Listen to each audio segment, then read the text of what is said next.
देंगे। मेन बात ये है कि माफिया ब्रदर्स अतीक अहमद और अशरफ की जुबान पर जो आखिरी लफ्ज था वो था गुड्डू मुस्लिम।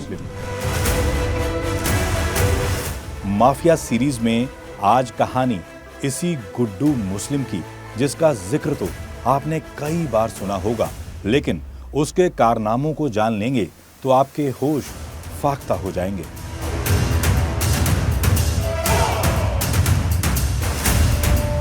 जुर्म की दुनिया में माफिया हो या गैंगस्टर, डॉन हो या स्मगलर, वो सबके पीछे है। जराइम के पेशे का सबसे खतरनाक प्यादा, इसे गुर्गा, राइट हैंड, सिपे सालार, ना जाने कितने नामों से जाना जाता है। अक्सर ये माफिया का सबसे खास होता है और सबसे खतरनाक भी। ये गुर्गे अक्सर माफिया से ज्यादा खूंखार और शातिर होते हैं। आज माफिया सीरीज में कहानी एक ऐसे ही गुर्गे की जो तमाम माफियाओं का भी बाप निकला। कहानी एक ऐसे गुर्गे की जो जिसके साथ रहा उसके मुकद्दर में मौत लिख गया। माफिया मिटते रहे लेकिन कायम रहा ये गुर्गा।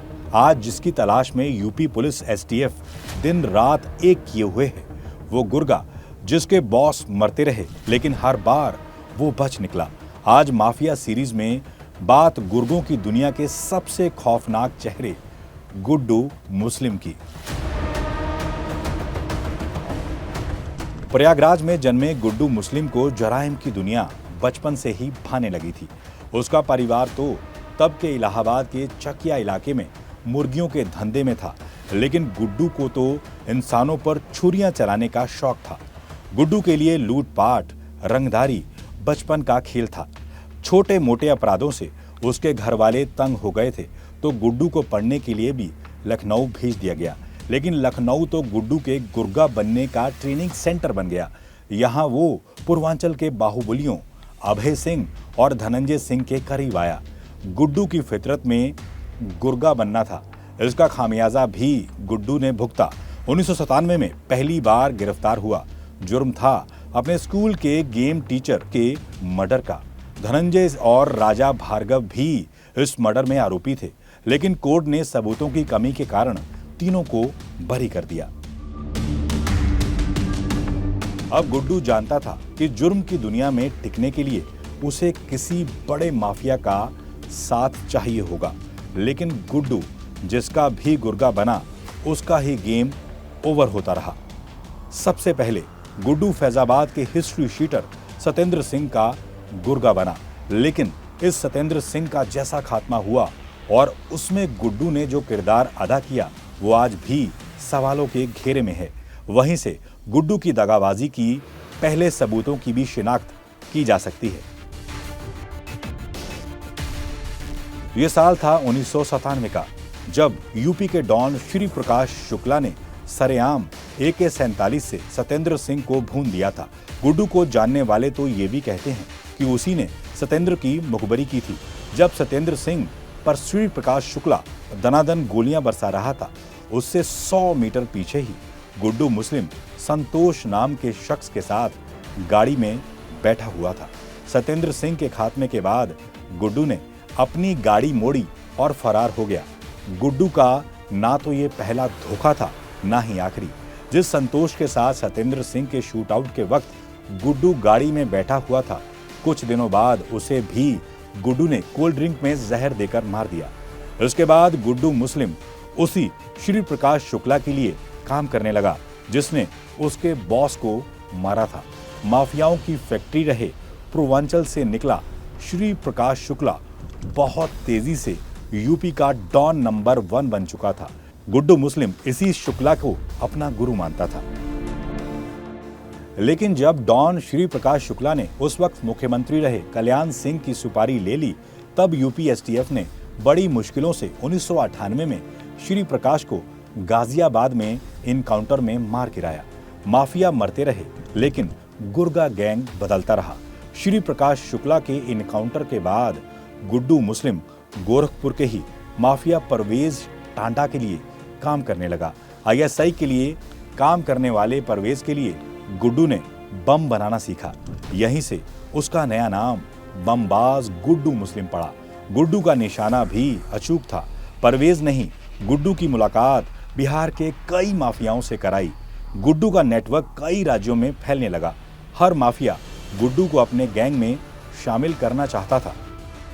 गुड्डू अब जराइम की दुनिया में एक जाना पहचाना नाम था। उस पर कई मामले दर्ज थे। एक दिन वो गोरखपुर पुलिस के हत्थे चढ़ गया।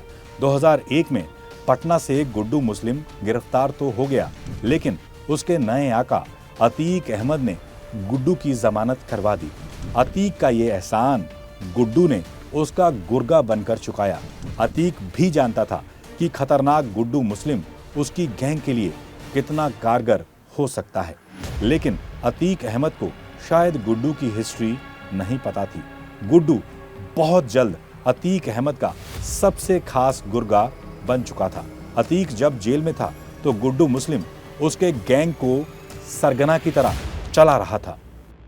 गुड्डू मुस्लिम का इतिहास उठाकर देखें तो पता चलता है कि जिस माफिया के साथ गुड्डू मुस्लिम रहता था वो माफिया फिर बचा नहीं, निपट गया। धोखा गुड्डू मुस्लिम की फितरत है। अतीक अहमद और अशरफ आखिरी वक्त में गुड्डू मुस्लिम का जिक्र क्यों कर रहे थे? वो क्या राज था जो अशरफ गुड्डू मुस्लिम के बारे में खोलने वाला था? अपने बेटे असद के इनकाउंटर के बाद अतीक और अशरफ अपने आखिरी सफर पर थे। वो इस बात से बेखबर थे कि मौत उनके इतने करीब थी। बेटे और भतीजे की मौत के बाद गुड्डू मुस्लिम का जिक्र करना कोई मामूली बात नहीं है। जब अशरफ गुड्डू मुस्लिम का नाम ले रहा था तो उस दिन दोनों असद की मौत के गम में थे। उन्होंने तबीयत खराब होने की शिकायत भी की थी, जिसके बाद उन्हें अस्पताल लाया गया था। ऐसे में बहुत मुमकिन है कि उस दिन दोनों मीडिया के सामने अपना दर्द बयां करने वाले थे। वो दर्द जो उन्हें उनके अपनों ने दिया था, वो दर्द जो शायद उन्हें गुड्डू मुस्लिम ने दिया था। गुलाम और असद के इनकाउंटर के वक्त गुड्डू भी वहां मौजूद था, लेकिन वो बच निकला। गुड्डू मुस्लिम पर अतीक और अशरफ को मरवाने का इल्जाम भी लग रहा है। गुड्डू मुस्लिम की भूमिका पर सवाल उठ रहे हैं। अशरफ गुड्डू के बारे में किसी राज का पर्दाफाश करने जा रहा था, लेकिन इससे पहले ही हत्यारों ने अतीक और अशरफ पर ताबड़तोड़ गोलियां बरसाकर माफिया ब्रदर्स का किस्सा हमेशा के लिए खत्म कर दिया। लेकिन एक बार फिर से बच गया तो वो था गुड्डू मुस्लिम।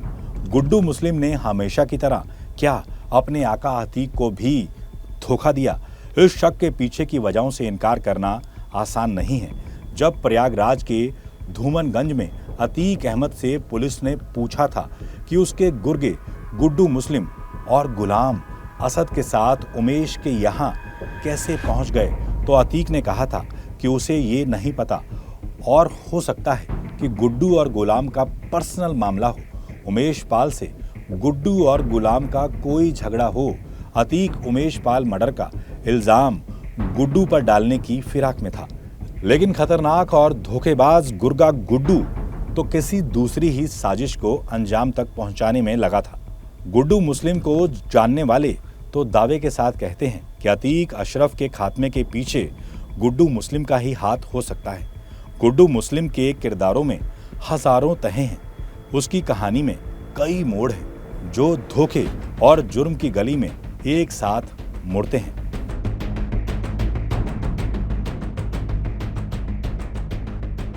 माफिया सीरीज का ये एपिसोड आपको कैसा लगा हमें कमेंट्स में जरूर बताइएगा, क्योंकि पिछले एपिसोड्स को लाखों लोगों ने देखा है। ये एपिसोड अगर आपको अच्छा लगे तो इसको लाइक और शेयर करना ना भूलें, और अगला एपिसोड आप कौन से गैंगस्टर या माफिया पर देखना चाहते हैं ये हमें बताना ना भूलें। बहुत बहुत शुक्रिया।